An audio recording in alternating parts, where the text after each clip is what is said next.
என்னடி கொஞ்சம் தூரமே நெல்லு. ஏன் அப்படி? என் கிட்ட வந்த மண்டையே உண்டானால் என்ன செய்து விடுவாய்? மண்டையை உடைச்சிருவேன். யாரு மண்டையை உடைப்பாய்? இன்னைக்கு பகல காலங்காலத்தால 8 மணிக்கு உன் மண்டையை உடைச்சுக்கிறேன். எப்படி? ஆமா 8 மணிக்கு. சரி, இனி என்ன செய்து விடுவாய் என்னை? அவரைக்கார் இருக்கும் போது செடியில இருந்தா மண்டையை உடைச்சிட்டேன். மறுபடியும் என் கட்டியே வந்து இந்த மோதி தானே வச்சுக்க வந்தா குண்டியை தான் உடைப்பேன். எப்படா உடைப்ப? இது வால் அடிக்க மாட்டேங்குதா கண்ணே? ஏமா வீணான வார்த்தைகள் வேண்டாம். ஏமா ஆ? இந்த சரி எனக்கு பாம்புன்னு அலர்ஜி அலர்ஜி கொஞ்சம் எட்டை நில்லு அப்படியா சரிடி எனக்கு- இத பாருங்கம்மா இங்க பாருங்க ஏய் அக்கா இங்க பாரியா ஏக்கா இத பாரு இந்த ஏய் உன்னதையா சொல்றத கேட்டு போய்யா இந்த நாகக்கண்ணி வரும்போது யாராக இருந்தாலும் எழுந்து போனீங்களானா இங்க பாருங்கம்மா நான் சொல்றத கேட்டு போ நாகக்கண்ணி வரும்போது யாராவது பாதியிலே எழுந்து போனீங்களானா ஆமா. அவங்களுக்கு நிச்சயமா நாகதோஷம் பிடிக்கும் கண்டிப்பா அதுக்கப்புறம் உங்க இஷ்டம் அப்பா ஆமா போத்து உங்க இஷ்டம் கண்ணே நாங்களும் காலையில போத்துக்கிட்டே தெரிஞ்சேன் ஆ? நாக்கு தோசை பிடிச்சிக்கிட்டு தான் நாங்க கேட்கிறேன் அந்த பையன் இருக்கட்டும் ஆமா தாடி அப்படி இருந்தாலும் வீணான வார்த்தைகள் வேண்டாம் ஆ. சபையை பார்த்தால் எப்படி தோற்றமளிக்கிறது பாத்தியா ஆ? ஐயா சொன்ன நாகதோசை இருந்துச்சு ஆமா. இப்ப உன்னை பார்த்த உடனே உண்மை. நாகதோசை விட்டுடணும் ஆ. அப்படின்னு உன்னை பார்த்துக்கிறார் ஆமா ஆமாமா அப்படி இருந்தாலும் ஆ. இந்த சபையை பார்த்தால் அலை கடையில போட்டு அடக்கும் செங்கடலை போன்ற சிறப்பு சிறப்பு அதாவது ஓ எப்படி என்றால் 4 வேதம் 6 சாஸ்திரம் 18 புராணம் 50 ரோகம் 64 கலைஞனம் 96 தூண் 108 கீதை கீதை. அனைத்தையும் கட்டுணர்ந்த மாதாபிதா குருமார்கள் உண்மைதான். ஆலயத்தில் ஓர் தெய்வம் தெய்வம். அப்படின்னு சொல்லக்கூடிய 4 மன்னத்தார்கள் அமர்ந்திருக்கிறார்களே ஆஹா. இச்சபை நாடி நான் வருகிற போது உண்மைதான். நான் யார் உடைய பேர் என்ன என்ன? இந்த நாட்டை சார்ந்தவள் சார்ந்தவள். திருமணமானவளா ஆகாதவளா அப்படி என்னுடைய விளக்கம் அறிந்தாயா சொன்னால் புரியும் ஆமா. சொல்கிறேன் வாருங்கள்.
அம்மா கண்ணே எனக்கு எல்லாம் பல வேலை இருக்குது. அப்படியா? ஆமா எல்லா வேலையும் கண்காணிப்பு உண்டு.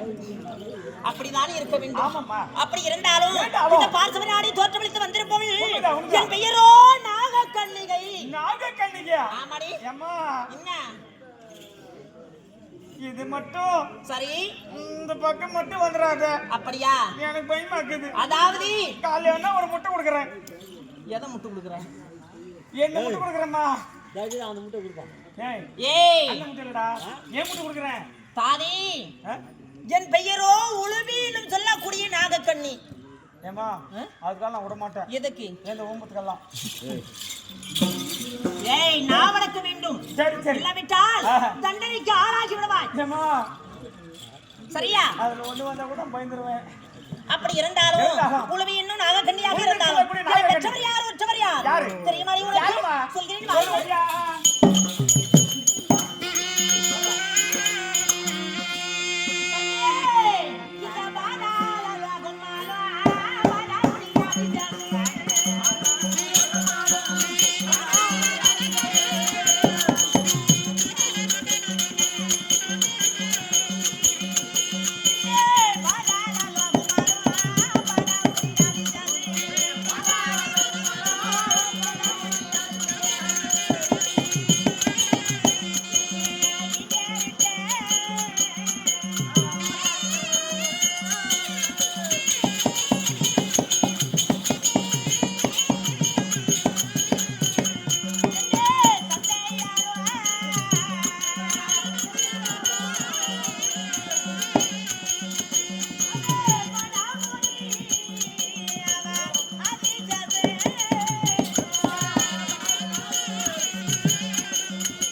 பார்கோடகன் அப்படி என்று சொல்லக்கூடிய அவர்களுக்கு ஆதிசேஷன் மகளாக விளங்கக்கூடிய என் பெயரோ நாகக்கண்ணி.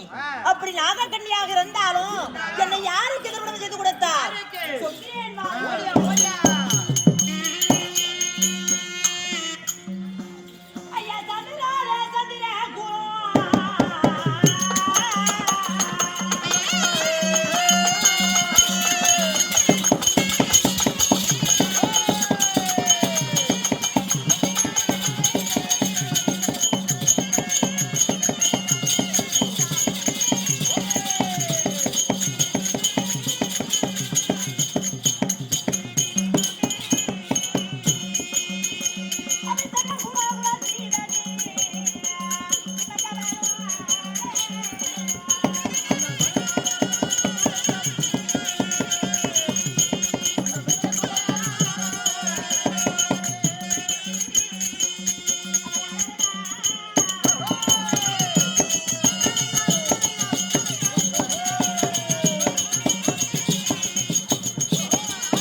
அப்படி அர்ஜுன மகாராஜனுக்கு தேவி நாகக்கண்ணியாக இருந்தாலும் நான் இப்பொழுது எங்க இருக்கிறேன்?